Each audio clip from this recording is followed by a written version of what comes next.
and a very warm welcome. I am Ruchi Sharma. नमस्कार, मैं Sandeep कसालकर 3.0 TV में आप सभी का स्वागत है।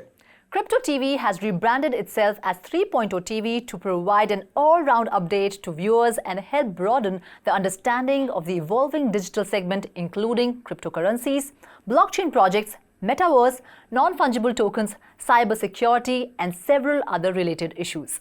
Keep watching 3.0 TV for all things related to Web3, including to keep abreast of all the ongoing happenings and transformation in the digital space. And now let's take a look at the top story for today.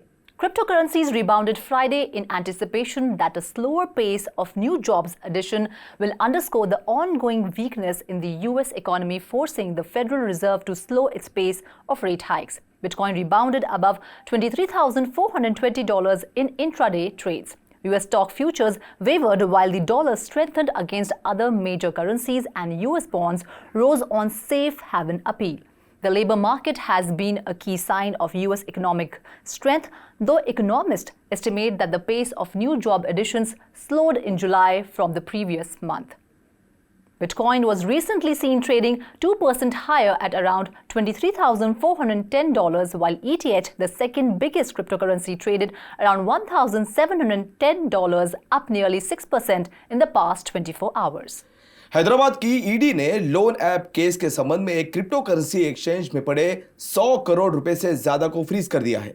इसने ED की attachment से बचने के लिए WazirX से crypto currency खरीदकर करोड़ों रुपए डाइवर्ट करने के लोन ऐप कंपनीज के तौर तरीकों का भी खुलासा किया है। ईडी ने रिपोर्टेडली वजीरेक्स के निदेशक समीर म्हात्रे की मुंबई में तलाशी ली है, जबकि एक दूसरे निदेशक निश्चल शेट्टी को यूएई में रहने की बात बताई गई है। ईडी हैदराबाद ने पहले वजीरेक्स मामले में फीमा वायोलेशंस के तहत 2,790 करोड़ रुपए के क्रिप्टो ट्रांजैक्शंस पर नोटिस जारी किए थे। Moving on, Brevan Howard Asset Management reportedly raised over $1 billion for its digital asset subsidiary, BH Digital. Launched in September 2021, BH Digital now has a total capacity of $1.5 billion for the crypto market. A lack of liquidity is currently preventing the firm from deploying the totality of its funds. BH Digital reportedly only suffered a 4 to 5% loss in the crypto market's collapse. बढ़ते अगली खबर की ओर, SEC Binance के अलावा सभी US cryptocurrency exchanges की जांच कर रहा है। एसईसी हाल के हफ्तों में डिजिटल एसेट स्पेस को रेगुलेट करने के अपने प्रयासों को तेज कर रहा है, जिसमें एलिजिडली अनरजिस्टर्ड सिक्योरिटीज को लिस्ट करने के लिए कॉइनबेस की जांच भी शामिल है। फाइनेंशियल रेगुलेटर को कमोडिटी फ्यूचर्स ट्रेडिंग कमीशन के साथ लड़ाई का सामना करना पड़ रहा है, क्योंकि इसकी कोशिश खुद को क्रिप्टो मार्केट के मेन यूएस रेगुलेटर के रूप में एस्टैब्लिश करने की है। Moving on, driven mainly by the hope of making a profit, nearly 7% of Spanish people have invested in cryptos at some point, according to a report of the country's securities market regulator, CNMV. CNMV said it's worried about the incorrect assumption and poor appreciation of the risk by investors, even after bringing in new crypto advertisements warning earlier this year. What is surprising that a vast majority of investors, though the cryptocurrencies were either regulated by law or have the same risks as other investments. देखते हैं अगली खबर। Bank of Thailand ने अपने retail central bank digital currency यानी CBDC pilot को launch करने की घोषणा की है, जो 2022 के अंत से 2023 के मध्य तक शुरू होने के लिए सेट है। सेंट्रल बैंक के डिप्टी गवर्नर वशीरा एरोमडी ने कहा कि स्टडी दूसरे सेंट्रल बैंक्स के इंटरेस्ट से मेल खाएगा, साथ ही रिटेल सीबीडीसी के डेवलपमेंट और बैंकिंग सेक्टर में इसके पॉसिबल इंपैक्ट्स पर ध्यान केंद्रित करेगा। Puma and Manchester City have unveiled the 2022-23 City Third Kit in Puma and the Land of Games experience on Roblox as they take their long-term strategic partnership into the metaverse. Both entities signed a record-breaking $860 million partnership in 2019. The Metaverse launch event on Roblox features a Manchester City reskin of the current lobby and stadium in Puma and the Land of Games. That's all in the bulletin for now. Do like, share and subscribe to 3.0 TV. This is Ruchi Sharma. मैं संदीप कसालकर। बढ़ते हैं हमारे अगले programme की ओर, जिसका नाम है weekly rap.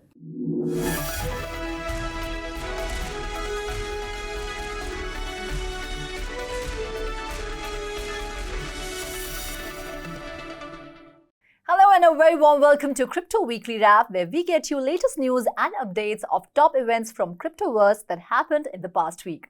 I am Ruchi Sharma. नमस्कार, मैं संदीप कसालकर। 3.0 टीवी के इस खास शो क्रिप्टो वीकली रैप में आप सभी दर्शकों का स्वागत। आइए देखते हैं क्रिप्टो की इस दुनिया में क्या कुछ खास हुआ है। बिल्कुल। Cryptocurrencies edged lower this week, giving away some of their gains made in July as investors fretted over deepening signs of weakness in the US economy. The world's biggest, amid Federal Reserve's resolve to hike lending rate at an aggressive pace to cool inflation. Midweek sentiments for riskier assets, including cryptocurrencies, turned sour on worries over escalating Sino-US tensions ahead of US House Speaker Nancy Pelosi's visit to Taiwan. China has spent weeks warning her not to make the trip since Beijing officially claimed Taiwan as part of its territory. Investors took a sigh of relief after Pelosi's visit did not result into a major escalation or disruption in trades. By the end of the week, cryptocurrencies turned positive, though Bitcoin and ETH, two of the biggest cryptocurrencies, were set to post of over loss of 3% for the week. तो जो हमने देखा कि बहुत लंबा दौर चला एक बेरिश मार्केट का और बहुत ज़्यादा सभी जो क्रिप्टो करेंसीज हैं वो गिरी रही हैं, लेकिन लास्ट वीक थोड़ा सा हमने पॉजिटिव मूव देखा था कि बिटकॉइन ने $24,000 का जो है वो मार्क को टच किया। लेकिन लास्ट वीक अगेन थोड़ा सा डिसअपॉइंटिंग रहा। उसके पीछे भी बहुत से रीजंस थे। फिर जो फेड रेट हाइक है वो एक रीज़न है, इन्फ्लेशन एक रीज़न है, रिसेशन जो है वो यूएस में आ गया है। तो ये तमाम जो रीजंस है उसकी वजह से अगेन हमने देखा कि जो पिछला हफ्ता था वो बिटकॉइन के लिए इतना अच्छा नहीं रहा। लेकिन उम्मीद करते हैं कि आगे थोड़ा सा बिटकॉइन और जो बाकी क्रिप्टो करेंसीज है वो तेजी पकड़ेंगे और थोड़ा सा जो मार्केट सेंटिमेंट है वो थोड़ा पॉजिटिव होगा। तो इस ये डेवलपमेंट में अगर बात करें तो पेलोसीज की जो विजिट है उसकी वजह से कोई मेजर जो है वो एस्केलेशन नहीं हुआ था। तो इसकी वजह से इन्वेस्टर्स ने कुछ राहत की सांस ली थी। जी बिल्कुल। तो बढ़ते हैं अगली खबर की ओर। कमोडिटी फ्यूचर्स ट्रेडिंग कमीशन यानी कि CFTC को क्रिप्टो करेंसी का एक्सक्लूसिव ज्यूरिसडिक्शन प्रोवाइड करने वाला बिपार्टिसन बिल 3 अगस्त को CFTC की इंचार्ज सीनेट एग्रीकल्चरल कमिटी ने पेश किया। अगर CFTC क्रिप्टो रेगुलेटर बनता है तो क्रिप्टो को as a digital commodity treat किया जाएगा, जो कि रेगुलेटर न्यूज वाइज बहुत बड़ा कदम होगा। तो रुचि रेगुलेशन के लिहाज से अगर ये देखा जाए तो ये बहुत बड़ा कदम है, क्योंकि ये जो अगर ये बिल पास हो जाता है तो CFTC को जो है वो क्रिप्टो करेंसी का एकमात्र रेगुलेटर कहा जाएगा, ना कि सिक्योरिटीज की ओर रेगुलेटर की तरफ। और इसकी वजह से ग्लोबल जो मार्केट है उसके ऊपर भी बहुत बड़ा प्रभाव पड़ेगा। बिल्कुल। उससे ये होगा कि क्रिप्टो करेंसीज को एज अ कमोडिटी ट्रीट करना शुरू कर दिया जाएगा, क्योंकि SEC बहुत सी क्रिप्टो करेंसीज है जिसको कि वो सिक्योरिटीज ट्रीट करती है, लेबल करती है, जिससे कि बहुत सारी एक्सचेंजेस फिलहाल उन पर शिकंजा जो है SEC का थोड़ा कस गया है, क्योंकि वो उनके अंडर जो लिस्टेड टोकन्स और कॉइन्स हैं उन्हें वो सिक्योरिटीज कहती है कि आप सिक्योरिटीज हैं, ये कमोडिटीज नहीं है। तो अगर CFTC के अंडर ये रेगुलेशन आ जाते हैं तो वो बहुत क्लियरली डिफाइन कर देंगे कि कौन कौन से क्रिप्टो कमोडिटीज हैं, कौन कौन सी क्रिप्टो सिक्योरिटीज हैं। और ऑब्वियसली जब ये रेगुलेशन आएगा तो इसका एक ग्लोबल इम्पैक्ट होगा और उससे इंडिया पर भी असर पड़ेगा। इंडिया भी देखने ही जा रहा है ना, इंडिया भी ग्लोबल रेगुलेशंस के ऊपर ही उसका ध्यान केंद्रित है। अगर वो देता है तो कहीं पर मतलब एक रूट मिल जाएगा उनको, एक दिशा मिल जाएगी। Will be very positive for us. Moving on, the Enforcement Directorate conducted search operation in Hyderabad in connection with 2 cases of cryptocurrency exchange fraud against WazirX, a crypto trading platform. तो यहाँ हुआ ये कि हैदराबाद में सर्च ऑपरेशन चल रहा है, क्योंकि WazirX के खिलाफ 2 फ्रॉड के केसेस हैं जिसमें अलेजिडली उन्होंने अपने प्लेटफॉर्म पर फॉरेन यूजर्स को अलाउ किया कि वो किसी भी तरह की क्रिप्टो करेंसी को लोकल फियाट करेंसी में कन्वर्ट कर दे। सिर्फ इतना ही नहीं, उनके प्लेटफॉर्म पे भी ये क्रिप्टो करेंसी को कन्वर्ट किया जा रहा था। साथ ही WazirX के थ्रू थर्ड पार्टी एक्सचेंज की मदद से भी क्रिप्टो करेंसी को उनके लिए फॉरेन यूजर्स के लिए कन्वर्ट किया जा रहा था, जिसमें कि FTX और बाइनेंस दोनों का नाम आया है। और ये भी कहा जा रहा था कि WazirX जो है वो जो वर्ल्ड इंफ्रास्ट्रक्चर है केमैन आइलैंड्स का, जिस पर कि बाइनेंस बेस्ड है, जो कि जहाँ पर बाइनेंस बेस्ड है, उसके उस वर्ल्ड इंफ्रास्ट्रक्चर को यूज करके वो सारी ये जो गतिविधियां हैं वो कर रहे थे। तो अभी इन सब का खुलासा हो गया है, तो अभी सर्च ऑपरेशन चल रहा है और अब देखते हैं कि आगे। नहीं, अगर एक तो क्रिप्टो रेगुलेशंस को लेकर भारत सरकार पहले से चिंतित है, उसमें ये WazirX का ये जो कदम है वो मतलब कुछ ठीक नहीं है, क्योंकि इससे और भी मतलब रेगुलेशंस सेट होने में और भी दिक्कतें होगी भविष्य में। तो WazirX को अभी शो कॉज नोटिस जारी किया गया है। अब देखते हैं वो शो कॉज नोटिस का वो क्या आंसर देगा।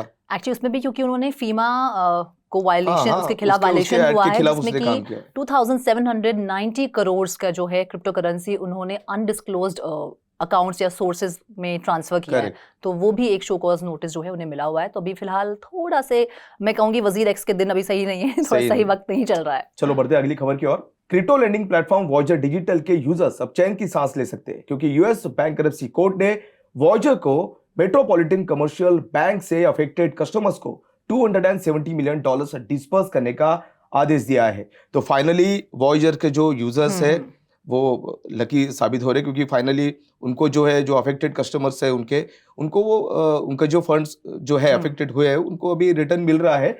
और दूसरी तरफ अगर बात करें तो एफटीएक्स के जो सैंग बैंकमैन जो फ्राइडे उन्होंने उनको कुछ बीड किया था, वो बीड में उन्होंने वो लोएस्ट बीड निकला। बेसिकली वॉयजर को खरीदने के लिए उन्होंने ऑफर दिया था कि वो कैश में कैश पेमेंट करेंगे और वॉयजर को खरीदेंगे, लेकिन जो उन्होंने बिड पेश की थी वो वॉयजर के लॉयर्स कह रहे हैं कि वो बिड जो थी वो सबसे लोएस्ट बिड थी। इनफैक्ट इनके पास बहुत सारे ऑफर्स है जो कि इससे बेटर ऑफर्स है, जो कि बिड्स बेटर है। और उनका ये भी कहना है कि सैम बैंकमैन-फ्राइड ने जो ये ऑफर दिया था वो सबसे खराब ऑफर था और वो ज्यादा एफटीएक्स के हित में था। They didn't think about Voyager digital, they were thinking about themselves FTX. तो अभी वो बाकी जो ऑफर्स हैं उनको कंसिडर कर रहे हैं और वो ये भी कह रहे हैं कि अगर बाकी ऑफर्स को कंसिडर किया जाएगा तो जो कस्टमर्स हैं, जो यूजर्स हैं जिनका पैसा अभी फिलहाल वॉयजर में डूबा हुआ है, उन्हें 30% से ज्यादा जो है रिटर्न मिल सकता है। करेक्ट।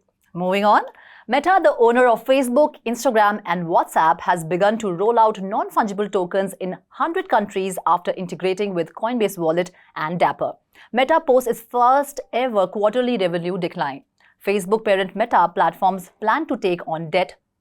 तो यहाँ हुआ ये कि मेटावर्स जो मेटा है उसने अभी फिलहाल 100 कंट्रीज़ में जो है वो अपनी NFTs को रोल आउट करेंगे और इसका जो अनाउंसमेंट है वो उन्होंने फेसबुक पोस्ट से किया था। इसकी टेस्टिंग मई में हुई थी और अब फाइनली उन्होंने 100 कंट्रीज़ में NFTs रोल आउट करने का जो है अनाउंसमेंट कर दिया है। और कहा जा रहा है कि उन्होंने ये इसलिए किया है रेवेन्यू को अपने रेज करने के लिए, क्योंकि उन्होंने ये नोटिस किया है कि 2007 में जब फेसबुक लॉन्च हुआ था उसके बाद से अब जो है उन्होंने देखा है कि quarterly year on year quarterly जो उनके रेवेन्यूज है वो गिर रहे हैं। अब लास्ट ईयर 29.7 बिलियन डॉलर का जो है वो उनका रेवेन्यू था और इस साल जो सेकंड क्वार्टर में उनका जो रेवेन्यू है वो 28.8 बिलियन डॉलर है, यानी कि 1% का जो है वो डिक्लाइन हुआ है। और इसके साथ साथ अब मेटा ने ये भी अनाउंस किया है कि they will sell bonds to raise money. और ये इसलिए किया है क्योंकि हाल फिलहाल में उन्होंने रिपोर्ट किया कि उनको 2.8 बिलियन डॉलर्स का लॉस हुआ है, तो इसीलिए कुछ चेंजेस वो कर रहे हैं रेवेन्यू को बढ़ाने के लिए। और जो ये लॉस जो रजिस्टर किया है वो फेसबुक जो रियलिटी लैब्स है जिसके अंडर मेटावर्स आता है उसमें उन्होंने ये लॉसेस इसकी वजह से एक बात तो है कि एनएफटी के जो मतलब एनएफटी जो शोकेस जो डिस्प्ले होगी एनएफटी अगर इस पूरे 100 कंट्रीज में डिस्प्ले होती है तो यूजर्स में भी एक कॉन्फिडेंट लेवल बना रहेगा। बिल्कुल, तो ये एक बात है, अच्छा कदम है इनका, जिसकी वजह से रेवेन्यू बढ़ेगा सबको, मतलब अच्छा और भी वो आगे टेक्नोलॉजी और वो आगे चलता जाएगा। बिल्कुल। चलो बढ़ते अगली खबर की ओर। माइक्रो स्ट्रेटेजी ने अपने सेकंड क्वार्टर में अपनी बिटकॉइन होल्डिंग्स पर $917.8 मिलियन का लॉस बुक किया। इस न्यूज के बाद बिटकॉइन बुल माइकल सेलर ने माइक्रो स्ट्रेटेजी के सीईओ पद से इस्तीफा दे दिया है। हालांकि वो कंपनी के एग्जीक्यूटिव चेयरमैन रहेंगे और बिटकॉइन को एक्वायर करने पर अपना पूरा ध्यान देंगे। इतने लॉस के बावजूद Michael Saylor remains bullish on bitcoin. तो अगर बात करें जो लॉस हुआ है जो सेकंड क्वार्टर में जो बिटकॉइन होल्डिंग्स पर इतना बड़ा लॉस हुआ है तो 917.8 मिलियन डॉलर्स का जो लॉस हुआ है वो उसके बाद माइकल सेलर ने सीईओ पद से इस्तीफा देकर अभी वो एग्जीक्यूटिव चेयरमैन के पोस्ट में गए। तो अभी इनका पूरा जो ध्यान होगा वो बिटकॉइन को कैसे एक्वायर करने का कैसे आगे लेके जाए, उसको कैसे करे, ये होगा। वैसे भी जो झुकाव है माइकल सेलर का बिटकॉइन की तरफ वो हम सबसे we all know about it. तो अभी पहले भी उनका माइक्रो स्ट्रैटेजी में उन्होंने सबसे ज़्यादा बिटकॉइन होल्डिंग उन्होंने की एक्वायर किए, लेकिन अभी जब बिटकॉइन का प्राइस इतना गिरा तो जो उनका नॉन ट्रेडेड बिटकॉइन था उसकी ऑब्वियसली वैल्यू गिरी, इसीलिए इतना ज़्यादा लॉस भी उनको हुआ। लेकिन he will continue to acquire bitcoins. और अभी जो उनके प्रेसिडेंट हैं फोंग ली, वो अब करंटली सीईओ की पोजीशन संभाल रहे हैं। चलिए moving on. The cross-chain token bridge Nomad was hacked on August 1, where attackers effectively drained the protocol of all its funds. Nearly $200 million worth of cryptocurrency was stolen. Nomad bridge hackers sent back $9 million a day after the cross-chain bridge was compromised for $190.38 million. And in other news, Solana's $6 million exploit likely tied to Slope wallet. तो यहाँ ये हुआ कि जो nomad bridge था उस पर $200 million का हैक हुआ, जिसमें से जो हैकर्स हैं उन्होंने एक दिन बाद $9 मिलियन जो है वापस कर दिए। और अभी भी ये उम्मीद है कि देखते हैं कि वाइट हैट हैकर्स जो हैं ये कितनी और जो है राशि वो वापस करते हैं। दूसरी तरफ सोलाना पर भी एक एक्सप्लॉइट हुआ जहाँ के यूज़र्स को बिना उनकी जानकारी के उनके जो सारे फंड्स थे वो ड्रेन हो गए। और कहा जा रहा है कि जो सारे फंड्स हैं वो हॉट वॉलेट से निकाले गए, जो कि फैंटम था, स्लोप और साथ में ट्रस्ट वॉलेट था। और ये भी फिलहाल सोलाना की तरफ से कहा जा रहा है कि हो सकता है कि एक क्लोज सोर्स स्लोप वॉलेट की वजह से जो है ये एक्सप्लॉइट हुआ हो, और इस एक्सप्लॉइट में $6 मिलियन जो है वो वर्थ ऑफ क्रिप्टो करेंसी जो है वो ड्रेन आउट हो गई है, और 9,000 वॉलेट्स जो हैं वो कॉम्प्रोमाइज हो गए।